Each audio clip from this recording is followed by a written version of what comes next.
여론 장학도 지금 진행 중에 있습니다. 많은 관심과 참여 부탁드립니다. 참석자분들 소개해드리겠습니다. 저는 경실련 부동산 건설기업본부 김성달 국장입니다.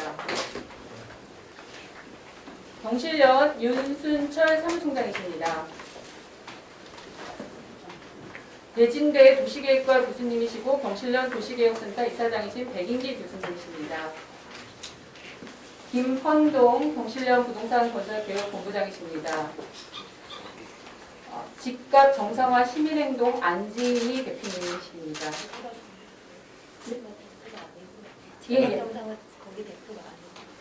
죄송합니다. 집값 정상화 시민행동에서 참여해주신 안진희 더불어숲 대표님입니다. 윤은주 경실련 부동산 건설개혁본부 도시개혁센터 간사이십니다. 예, 먼저 오늘 기자회견의 취지 및 배경에 대해서 사무총장님께서 말씀해 주시겠습니다. 이렇게 저희 기자회견 때마다 많이 와주셔서 고맙습니다. 최근에 지금 LH 문제로 여러 가지 아마 시끄럽긴 한데 제가 이제 그 정부 대책을 보면서 몇 가지 드는 생각이 있습니다. 첫 번째로 정부가 대응하는 방식을 보면은 조사 대상이 지금 뭐 전체 공직자가 아니고 거의 보면 뭐 LH나 이 몇 군데 타겟 사업을 가는 측면에서 저희들이 볼 때는 이게 좀 문제가 있다. 왜냐하면 아시다시피 투기나 이런 부분들은 당사자가 하는 건 아니거든요. 이번 LH는 당사자들이 본인이 했기 때문에 더 문제가 됐지만은 사실은 선출직 공직자나 공무원까지 전체를 확대해야 되고 특히는 그 산하의 공기업들, 주택 관련 공기업들이나 이런 부분까지 대폭적으로 해야 됩니다. 제가 아마 이번 같은 경우 선거를 앞두고 있어서 빨리 조기에 마무리하려는 이런 졸속적인 방식으로 지금 이렇게 조사 대상도 산정하고 있는 것 같고 조사 범위도 지금 전체가 아니라 일부 지역에 국한되는 것 같습니다. 그래서 상당 부분 이게 이번에 근본적으로 이 문제를 차단할 수 있는 정부 여당의 이 정부와 여당의 이게 해결 방법이냐 해서 의문점이 있는 것 같습니다. 조사하는 주체도 사실은 특수부 특수합동본부를 꾸렸다고 하지만 사실 이게 실제 자격적으로 강제 수사할 수 있는 이런 부분이 많이 취약하죠. 지금 이런 상황에서 뭐 검찰이나 이런 부분이 참여해야 되는데 상당 부분 배제되는 상황에서 이런 문제가 있다고 보고 있고요. 이렇게 되면은 근본적으로는 아마 정부 대책은 사실은 뭐 조사 방법도 보시겠지만은 명부조사잖아요, 이게. 쉽게 말해서 이게 위법인 줄 아는 공무원들과 이런 분들이 어떻게 자기 이름을 하겠습니까? 사실은 친인척이나 지인 통해서 하는 게 많죠. 이번에도 보시면 아시겠지만은 소유권이 이제 이 본인이 아니고 같이 이제 그 동일인 두 사람이 들어가거나 이렇게 공동 소유가 있다는 거죠. 그것도 뭐냐면은 이익 공유라는 겁니다. 투기했을 때 서로 나눠먹기로 했다는 거죠, 이게. 이런 부분 같은 경우는 사실은 당사자 명부조사를 하기가 있고 또 자기신고도 하기가 있는 거죠, 사실은. 그래서 전체적으로 작은 흐름이나 여러 가지 부분을 파악할 수 있는 이런 강제 수사가 필요한데 이런 부분이 되게 좀 취약 방식의 조사 방식에 있어서 상당히 문제가 있다. 그래서 저희들이 볼 때는 너무나 졸속적으로 해가지고 선거 앞두고 빨리 마무리하려는 거 아니냐 이런 부분이 있고 그래서 이번 주나 조만간에 정부가 일정을 피한다고 하지만 사실은 이것은 미봉책에 불과할 거다 이렇게 보고 있습니다. 그래서 저희들은 교수님이 볼 때는 조사 대상도 대폭 확대해야 되고 조사 방법도 바꿔야 되고 여러 가지 측면. 그다음에 대응책도 보면 문제가 좀 있습니다. 정부가 뭐 징벌적 수준에서 뭘 하겠다고 엄포는 많이 봤지만 실제 이분들이 보면은 법적으로 위법성에 대해서 처벌하기 쉽지 않습니다, 지금. 왜냐하면 평소에 이런 부분이 제도적으로 등록되고 관리돼야 되는데 그런 게 전혀 없거든요, 지금. 아시겠지만 이번 같은 경우도 실제 주요하게 했던 분들이 보면 승진을 포기한 사람들 5급 정도 분들이 사실 내일모레 퇴임을 앞둔 사람들이 많이 했기 때문에 이런 사람들 다 빠져나게 돼 있습니다, 지금. 전국으로 자산등록 같은 경우에도 실제 보면은 4급부터 등록을 하고 1급부터 공개가 되지만 사실은 그 5급 쪽에 있는 분들이 사실은 주택관리부가 되게 많이 있거든요. 저희들이 이제 여러 가지 들어본 얘기는. 근데 이런 부분 다 빠져나간다는 거예요, 실제로. 그래서 공직사회가 사실은 이게 이 부동산과 이걸 이용해서 자기의 이익을 도모하는 이런 게 사실 상당히 만연돼 있는 거고 이것을 근본적으로 뿌리잡지 못했던 이유가 사실은 문재인 정부가 부동산으로 계속적으로 실패할 수밖에 없었던 하나의 중요한 요인으로 작용하고 있는데 이런 좋은 계기가 왔음에도 근본적으로 이걸 해결하려는 그런 대책이 나오지 않고 있다. 이런 부분. 그래서 저희들은 이해충돌 방지법을 적극적으로 제정을 해야 되고 재산공개나 이런 부분 확대를 해야 되고 가장 문제가 되고 있는 농지법입니다. 사실은. 농지법 같은 경우는 대폭적으로 감안해야 되는 전혀 관리가 안 되고 있는 거죠. 서류만 내면 끝입니다. 그다음부터. 그래서 이러한 전체적인 부분에서 저희들은 정부가 근본적으로 이 대책을 좀 마련해야 된다. 뭐 선거 앞두고 이렇게 볼 사안이 아니다. 이 사안. 이미 우리나라는 이 부동산 가지고 만국의 길을 들었습니다. 지금 저희들이 볼 때는. 이런 부분을 근본적으로 전환하지 않는다면 어려운 게 아니겠냐. 예를 들어서 SH가 저를 말씀드린 것처럼 SH도 2018년도에 자체 감사를 했습니다. 이게. 이미 몇 년 전에 감사를 해가지고 상당 부분 사람들이 퇴직을 했습니다. 사실. 그런데 자체 감사 보고서가 좀 안 나오고 있는 거죠. 그런 부분이 있다면 이미 SH가 했다면 LH는 데스크 단속이 상식적으로 되는 건데 정부 내에서 전혀 그런 부분에서 대응이 없었다는 거죠. 그리고 2018년에 장하성 정책실장 때 그 발언을 했습니다. 장하성 실장도 이 부동산 투기를 감시할 수 있는 시스템을 정상화하겠다 했습니다. 그때 당시에 보면 해남부, 국세청, 국토부 다 그 행정 그 통합 시스템을 구축했다고 이렇게 했거든요. 그 투기를 다 잡아낼 수 있다. 투기 감시 시스템이 정부가 다 마련되어 있다. 2018년 9월달 인터뷰입니다. 장하성 실장이 했던 게. 그 이후에 몇 년이 지나도록 아무것도 된 게 없어요. 사실은. 현 정부가 들어서 문제가 터지면은 그 어마어마한 할 것처럼 크게 엉뚱한 것지만 실제 실행은 아무것도 된 게 없죠. 또 하나 문제 아시겠지만 경험적으로 보시잖아요. 이 청와대와 이 민주당의 이 선거 앞두고 나서 다주택자 처분한다 했는데 그 결과 안 내놓고 있습니다. 지금. 총리실도 지시할 때 하나도 안 내놓고 있어요. 민주당도 똑같습니다. 청와대도 그렇죠. 지금 상황이. 이러한 상황 속에서 사실은 어떤 그 시민들이 정부를 믿고 신뢰하고 따르겠습니까? 우선 정보를 가장 많이 가지고 있고 이 계획을 집행하는 사람들이, 계획을 만드는 사람들이 먼저 이렇게 앞서서 부동산 가지고 이렇게 자기 이익을 도모하고 있는 상황 속에서 시민들이 신뢰를 해주겠습니까? 저는 그렇게 안 봅니다. 그래서 이번 기회에 이런 부분을 철저하게 정부가 대책을 세우지 않는다면 아마 그 문재인 정부는 더 이상 희망이 없는 정권, 가망이 없는 정권이 되지 않을까 이렇게 생각합니다. 마찬가지로 오늘 주제도 보시면 아시겠지만 소 시장님들이 지금 후보로 나오시겠다는 분들이 어마어마한 여러 공약을 쏟아내고 있습니다만 다 공급입니다. 공급인데 제대로 할 공급은 사실 거의 없습니다. 저희들이 볼 때 분석했지만. 그래서 마찬가지로 오늘 저희들이 기자회견 준비한 것은 이런 부분에 대해서 정부가 근본적으로 좀 바꿔야 되는 거고 정책이 좀 바뀌어야 되는 거고 이 특제하고 있는 공기업들 같은 경우도 정말 혁신돼야 된다. 만약에 지금 이번 문제를 제대로 처리하지 않고 나서 사기 신도시를 해서는 안 됩니다. 근본적으로 이런 문제를 해결하지 않고서 사기 신도시가 중단돼야 한다고 이렇게 생각을 합니다. 감사합니다. 네, 오늘 발표되는 서울시나 문재인 정부의 공공주택이 적은 것도 또 LH 직원들의 그런 일상적인 데미지 의심할 수밖에 없는 그런 대범한 땅 투기도 결국은 다 공기업이 제 역할을 하지 않고 땅 장사를 하는 것이 허용되기 때문에 다 벌어질 수밖에 없는 것 아닌가 싶습니다. 정실련이 분석 결과에 대해서 윤은주 간사님께서 발표해 주시겠습니다. 네, 분석 결과 발표하겠습니다. 자료 5페이지를 참고해 주시기 바랍니다. 정실련이 지난 2월 우리나라 장기공공주택 보유현황 실태 분석을 발표하면서 공공주택을 진짜 공공주택, 가짜 짝퉁으로 분류를 했습니다.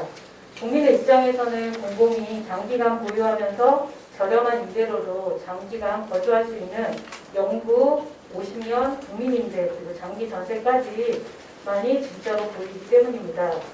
그 밖에 이제 10년 임대 후에 분양하는 10년 임대나 전세 임대는 저희가 가짜 공공주택이다라고 했고요.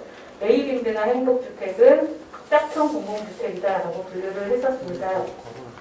오늘도 같은 기준으로 SH 공공주택 재고 현황을 좀 살펴봤는데요.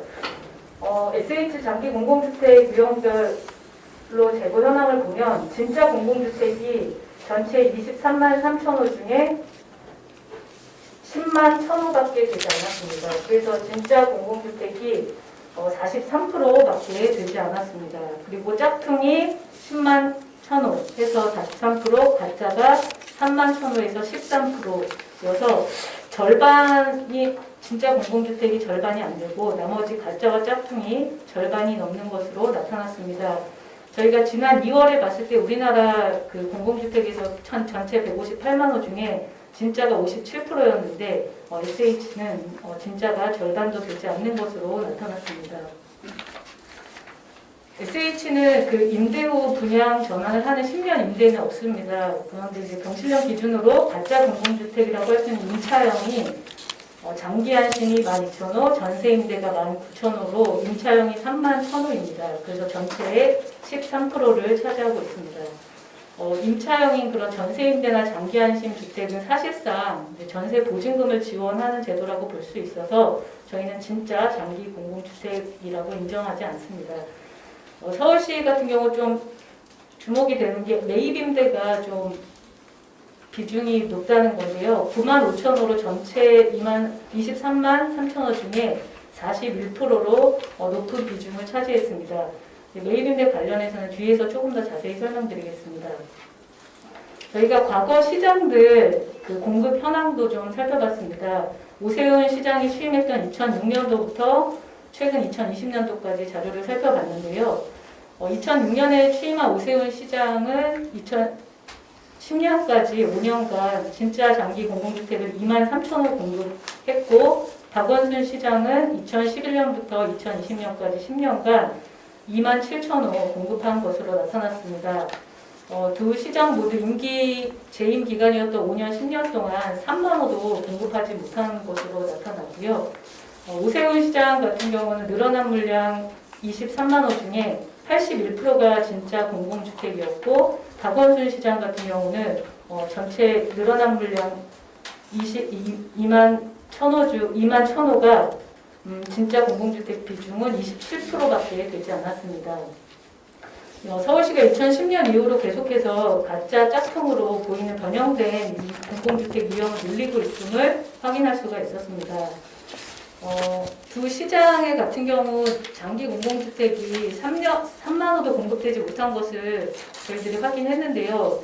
서울시장 후보들이 공공주택을 30만 호, 70만 호 공급하겠다 공약을 내놓고 있는데 이 두 시장의 실적을 좀 정확하게 인지하고 실현 가능한 공약을 내놓아야 한다고 생각합니다. 8페이지를 참고해 주시면은요, 저희가 서울시 서울정보소통광장에 올라와 있는 자료를 보니까 민선 6기 동안 2014년 말부터 2018년 말까지 공공주택 공급 실적이 올라와 있었습니다.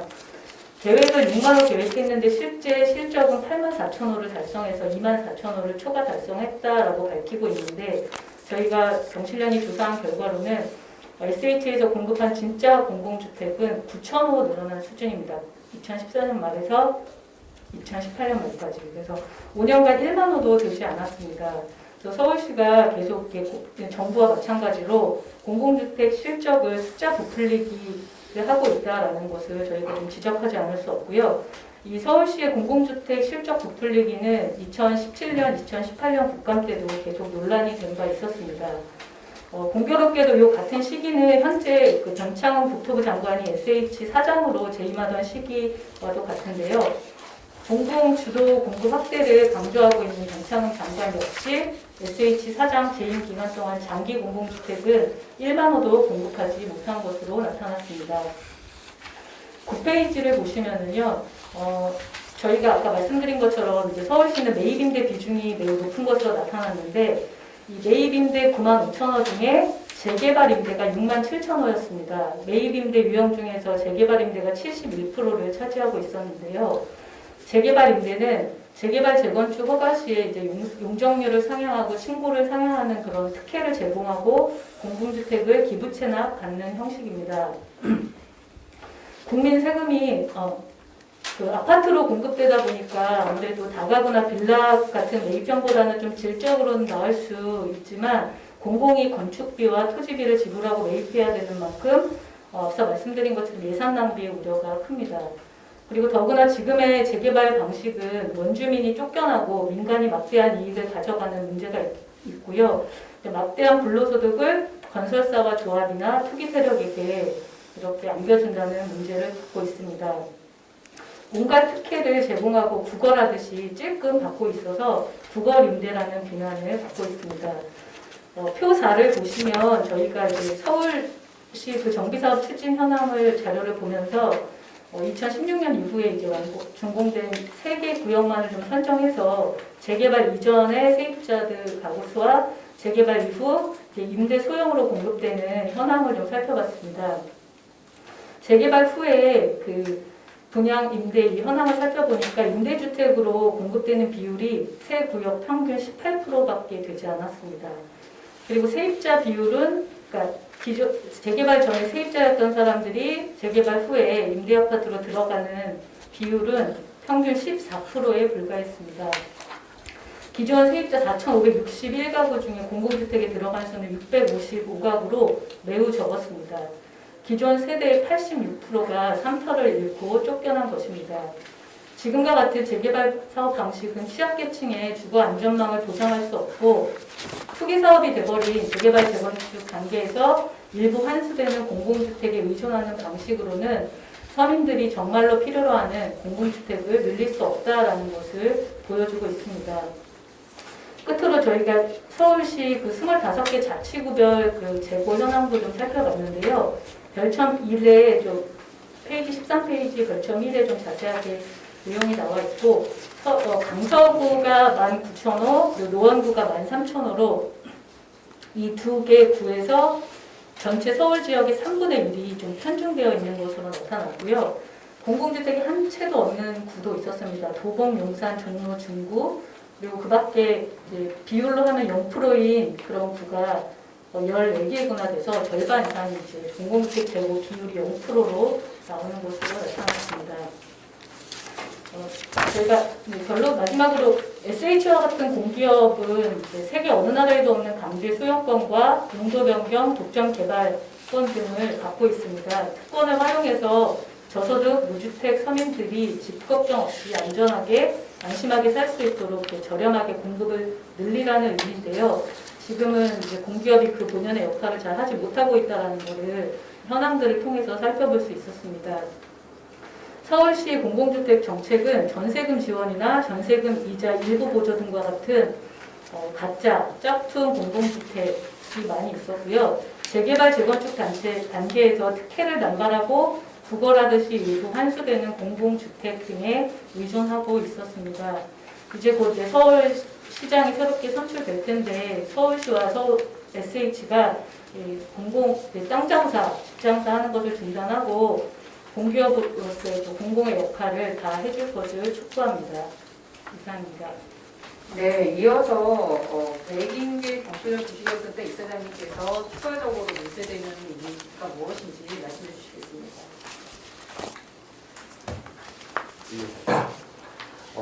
그 발표 도중에 재개발, 재건축 레이드 이야기가 있었는데요. 아마도 이런 시장 중거든 하던 사기 그 사람들은 서울시의 주택 공급의 대책으로 지금 국토부에서 비슷한 생각을 하고 있는데 재개발, 재건축을 활성화시켜서 주택을 공급하겠다라고 아마 발표를 많이 할 거예요. 지금도 계속되고 있고.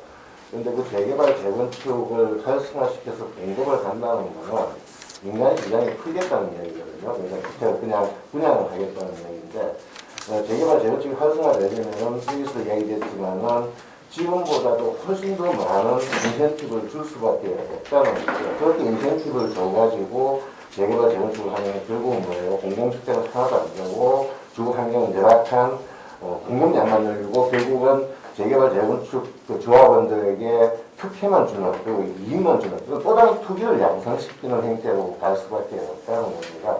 그래서 서울시 같은 경우에는 공공주택을 확보할 수 있는 게 물론 SH가 엄청난 노력을 해야 됩니다만은 자료에서 나와 있듯이 재개발, 재건축을 통해서 증가한 주택 공급 상당 부분을 공공이 환수를 해야 되거든요. 지금 이제 매입을 하고 있는데 그것도 의무 비율을 굉장히 낮게 조금 해놓고 있는데 그걸 계속 향상시켜야 됩니다. 그나마 재개발에서는 그 조금이라도 비중이 있는데 재건축에서는 그 비중조차도 없어요. 그러다 보니까 재건축은 더 많은 특혜를 받고 있는 셈인 거죠. 결국 뭐냐면은 이렇게 이제 공공주택을 확보하기 위해서는 이게 이제 그 재개발 재건축에서 이루어지는 증가한 주택 부분은 용량 부분은 지금 인센티브 많이 주고 있으니까 그 부분은 공공이 환수를 해가지고 공공주택으로 가져가야만이 결국 이제 공공주택 보유 서울시가 보유하고 있는 공공주택량이 늘어날 수 있다는 거죠. 지금 현재까지 데이터에서도 전체 절반이 매입 임대에서 나타날 수밖에 없는 것은 결국 그나마 가장 용이하게 확보할 수 있는 것이 재개발 재건축이거든요. 이때도 재개발 재건축을 하면서 그냥 특혜를 주듯이 던져주지 말고 인센티브 주지 말고 거기에 대한 이익 환수를 대한 장치로서 뭐랄까 이제 공공주택을 확보하게끔 의무화시킨다면 충분히 공공주택 확보도 가능할 것이라고 생각하고 있습니다. 네. 예, 이어서 아까 제가 소개를 잘 제대로 못해드려서 죄송합니다. 안진희 더불어상 대표님께서 말씀해 주시고요. 집과 정상화 시민행동이라는 단체가 어떤 단체인지 짧게 설명해 주시면 감사하겠습니다. 네, 반갑습니다.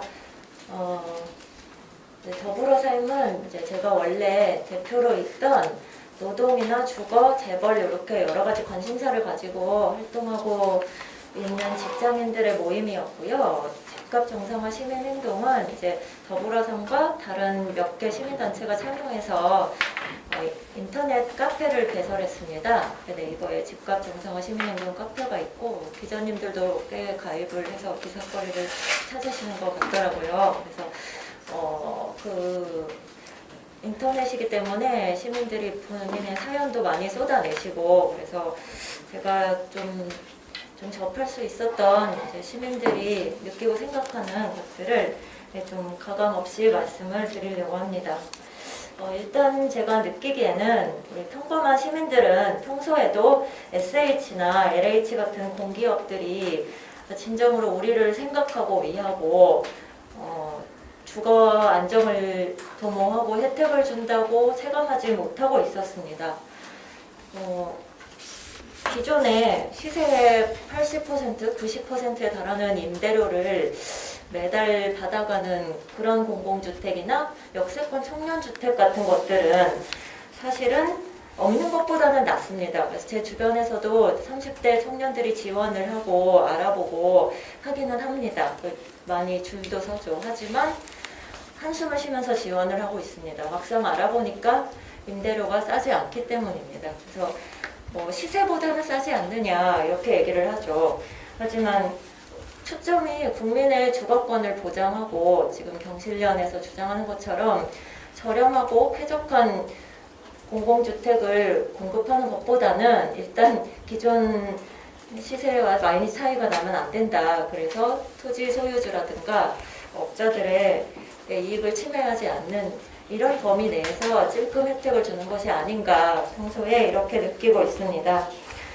더 안타까운 것은 지금 이것이 LH나 SH에 국한된 문제가 아니라 문재인 정부도 그런 식으로 접근을 하고 있고 이재명 경기도지사 마찬가지고요. 그리고 당연히 그 이제 밑에 공기업들도 계속 시세 이야기를 합니다. 시세보다 많이 저렴한 주택을 공급해서 국민들의 걱정을 덜어주면 굉장히 큰일이 나는 것처럼 그렇게 말씀들을 하세요. 그런데 문제는 그 시세가 특히 문재인 정부 들어서 4년 동안 비정상적으로 폭등을 한 시세라는 것입니다. 서울 지역 같은 경우 아파트의 경우 70%, 80%, 110%까지 폭등을 한 시세예요. 그 시세보다 10% 저렴하게, 조금 저렴하게 해주겠다, 혜택이다라고 말을 하는 것이 이렇게 다가오지 않습니다. 오지 않는다고 다들 생각하시는 것 같고요. 그렇지 않아도 이런 것을 느끼고 있었는데 이번에 LH에서 땅 투기며 성과금이며 이런 것들이 밝혀지면서 불난데 기름을 부은 것처럼 분노가 굉장히 커지고 있다는 그런 생각을 합니다. 문재인 정부에 대한 배신감이 굉장히 커요. 사실 시민들 사이에서는 각자 사연들도 올리시고 하는데 어떻게 이러고도 공정을 외칠 수가 있나.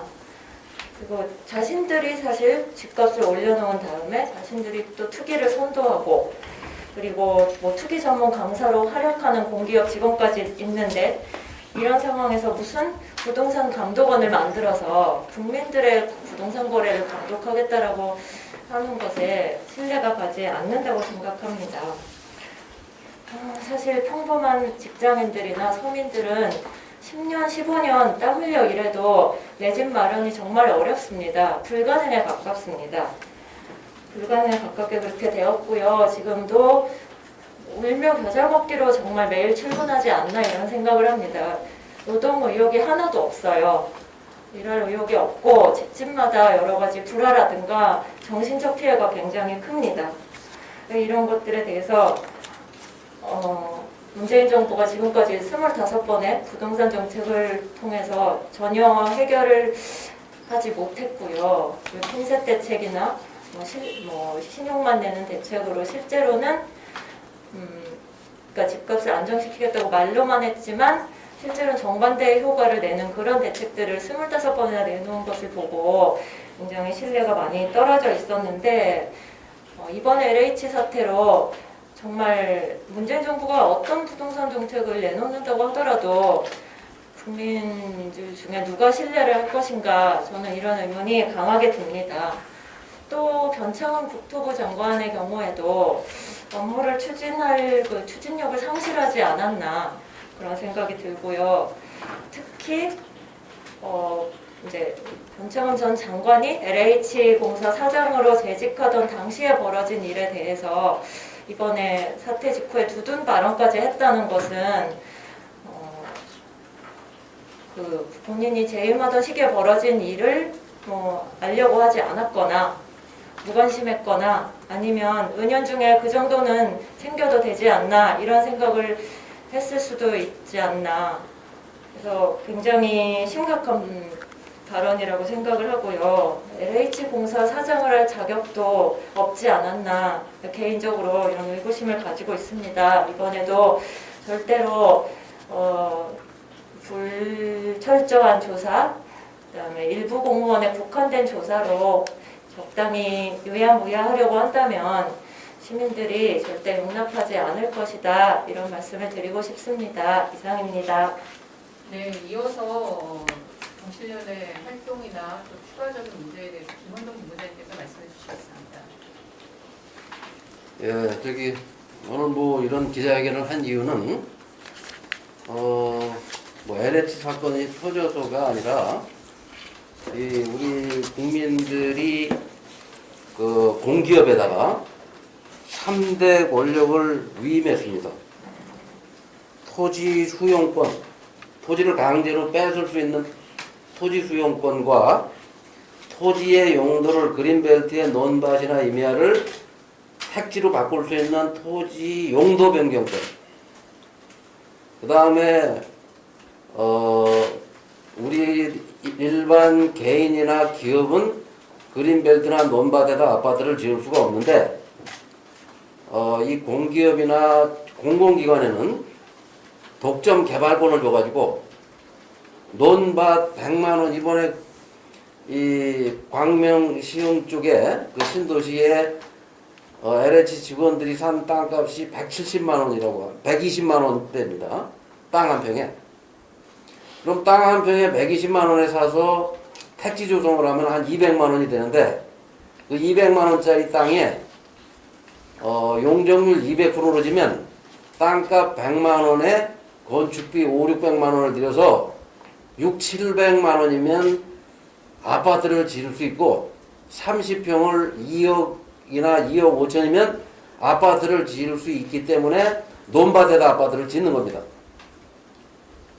그렇게 해서 이 건물만 분양하면 공적주택이 되고 건물과 토지를 다 공공이 가지고 있으면 공공주택이 되는데 지금 공기업들이 이 엄청난 공권력을 이용해서 공기업은 땅 장사, 집 장사를 해서 배를 불려가지고 공기업 성과급 잔치를 하고 있고 공기업 직원들은 땅 투기를 하고 앉아있고 대통령과 장관과 총리는 이런 땅 장사용 신도시 개발을 하겠다고 발표를 하고 있고, 특히 이 문재인 정부는 작년 8.4 대책으로 127만 호의 아파트 주택을 공급하겠다. 그래서 3기 신도시를 빨리 건설해야 되겠다 라고 했습니다. 그 다음에 장관이 바뀌어서 변창흠 장관은 2월 4일 날 한 달 전에 또 82만 원을 건설한다고 했고 수도권에 62만 원을 건설한다고 했습니다. 그게 이 시흥광명지구가 포함된 건데, 이런 식으로 공기업들이 신도시 개발을 해서 땅 장사를 하다가 그래서 자기들 일감을 만들어내는 거죠. 그리고 정작 국민을 위한 공공주택을 지은 게 아니라 전부 건설업체나 재벌들에게 땅을 팔거나 그 다음에 국민을 속여서 높은 분양가로 분양가가 한 2억이나 2억 5천짜리 아파트를 5억, 6억, 7억에 분양을 해서 폭리를 취하고, 그래서 지난번에 우리가 기자회견 때 그 폭리 취한 걸 밝혀내기 위해서 분양 원가 자료를 내놓으라고 했더니 분실했다, 폐기했다, 이런 식으로 거짓말을 하다가 들통이 났죠. 이게 또다시 밝혀졌습니다. 어제 보니까 또 다른 문서가 입수가 됐고, 이런 식으로 공기업 직원들이 국민을 상대로 국민을 얕잡아 보고 국민을 상대로 바가지를 씌우는 일이 지난 15년간 지속되고, 특히 문재인 정부 4년 내내 이게 반복되고 있는데, 이 문제를 해결할 수 있는 역량을 가진 서울시장이 지난 15년 동안 무슨 일을 했는지를 저희가 분석해서 오늘 발표를 한 겁니다. 오세훈 서울시장은 5년 동안 공공주택을 2만 3천 가구를 했고, 박원순 시장은 10년 동안 2만 7천 호를 지었습니다. 1년에 오세훈 시장은 4천 가구씩을 지었고, 그 다음에 박원순 시장은 2,500가구 정도를 지은 거죠. 근데 중요한 거는 그 표를 보시면 표 2에 역대 시장별 공공주택 재고량, 거기 보시면 진짜 공공주택 중에 장기전세라는 게 있습니다. 장기전세. 이 장기전세라는 건 들어가서 20년씩 계속해서 반복적으로 20년씩 시민이 원하면 살 수 있는 주택입니다. 이 주택이 바로 이게 오세훈 서울시장이 재임 중에 2007년부터 공급이 되기 시작해서 박원순 시장은 이걸 없애버렸습니다. 근데 왜 박원순 시장 실적에 14,000가구가 들어있느냐? 이거는 오세훈 시장 때 착공을 해서 아파트가 지어져 가지고 입주를 박 시장한테 가서 입주를 했기 때문에 14,000가구가 들어간 거기 때문에, 실제로 박원순 시장은 임기 중에 진짜 공공주택을 10년 동안 12,000가구밖에 공급을 안 한 겁니다. 그 시민운동가였던 사람이 가서 서울시장이 돼가지고 이 시민의 심부름꾼을 잘하겠다고 해놓고 10년 동안 구걸임대, 가짜임대, 짝퉁임대 이런 것만 잔뜩 늘리고 물량을 늘린 것처럼 서울 시민을 속여왔던 겁니다. 그래서 우리가 지금 다시 내일 모레 한 달 후에는 또 서울시장을 뽑는데, 새로 뽑힐 서울시장들이 내놓은 공약들을 보면 형편없습니다. 아직 당별로 확정된 후보가 아니라서 좀 더 디테일한 공약이 아직 나오지 않았는지는 모르지만, 현재까지 나온 공약으로만 보면 정작 과거에 본인이 서울시장을 했던 오세훈 후보도 기대에 못 미칩니다. 그나마 좀 기대를 했는데 아직은. 어쨌든 우리가 알리고 싶은 얘기는 시장과 SH공사, 특히 이 지금 국토부 장관을 하는 변창흠 장관이 서울시 SH공사 사장을 하던 2014년부터 2017년까지는 제대로 된 공공주택을 10,000가구도 공급하지 않아놓고 4, 5만 가구 공급한 것처럼 거짓말을 했고, 그런 사람이 지금 들어가서 80만 원을 공급하느니 뭐 하느니, 그 사람이 얘기하는 건 한마디도 믿을 만한 게 없습니다. 지금 박 국토부 장관이 말하는 거는 본인이 10여 년 전에 시민운동을 할 때 한 말을 공직에 들어가서 한 가지도 지키지 않은 사람이 그런 사람들한테 뭘 기대하겠습니까? 당장 사퇴를 하거나 내쫓아야 되는데 대통령께서 왜 미적거리는지 이해를 할 수가 없습니다. 그 다음에 이렇게 집값이 폭등하고 이 주택 문제가 심각한데 작년 11월 4일 날 공공전세, 매입, 임대 뭐 이런 또 가짜들만 10만 가구 이상을 11만 가구를 늘리겠다고 정부가 발표를 했습니다. 이 정부가. 그럼 이 다가구나 이런 것들을 지금 집값을 잔뜩 올려놓고 잔뜩 비싼 집을 왜 정부가 국민 세금이나 이런 걸 투입해가지고 사들이면 누가 좋으냐? 이 부동산 투기를 한 사람들은 비싼 값에 정부에다가 집을 팔아먹을 수 있으니까 좋겠죠. 그 다음에 비어있는 상가나 지금 호텔에 손님이 없으니까 호텔을 사다가 비싼 값으로 사다가 그걸 원룸으로 개조해서 뭐 100가구, 50가구, 뭐 70가구 이런 식으로 찔끔찔끔 늘려가지고 그것이 주택 가격 안정, 임대료 안정에 무슨 도움이 됩니까? 결국 25번의 정책 실패는 국민을 얕잡아보고 2달에 한 번씩 집값을 잡는다고 내놓은 대책이 부작용을 일으켜서 집값을 폭등시키고 있는데도 우리 사회에 지식인들이나 전문가나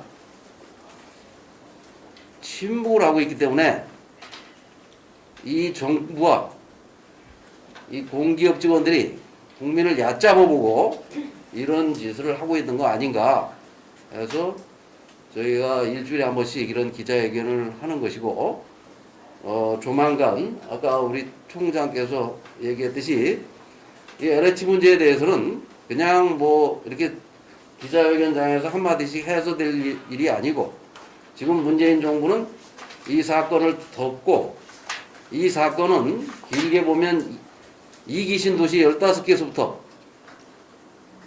그 이후에 수도권에서 벌어진 수십조 원어치의 땅 투기 사건을 덮으려는 그런 것으로 보이기 때문에 근본적인 해법이나 근본적인 대안 제시를 할 예정입니다. 따로 저희가 다음 주나 언제 기자회견을 하겠습니다. 이상입니다. 네, 관련해서 기자님도 혹시 질문사항 있으십니까? 네, 개별적으로 저희에게 질문해 주시면 저희가 또 답변을 해드리고요. 오늘 기자회견은 이것으로 마치겠습니다. 감사합니다.